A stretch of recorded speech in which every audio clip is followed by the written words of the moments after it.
teba, Andrea, za manželku. Sľubujem ti lásku a úctu, manželskú poslušnosť a že ťa neopustím až do smrti. Tak mi pomáhaj, Bože.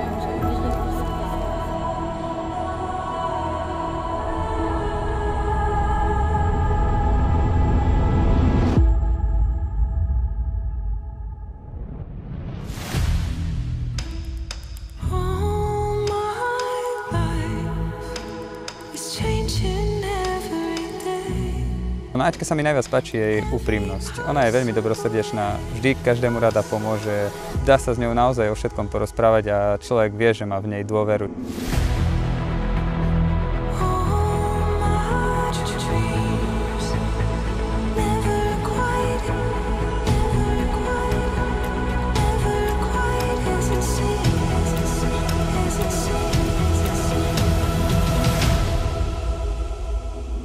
Asi jeho úsmev, to ma tak najviac očarilo a páči sa mi, aký je človek, že je taký dobrý.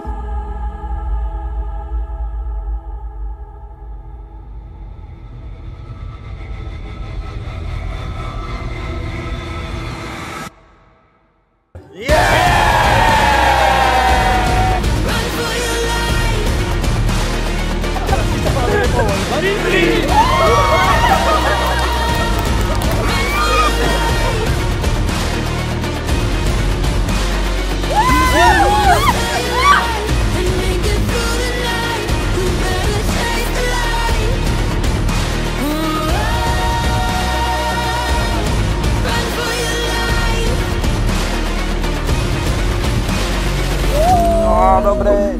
Kto vypije viac alkoholu?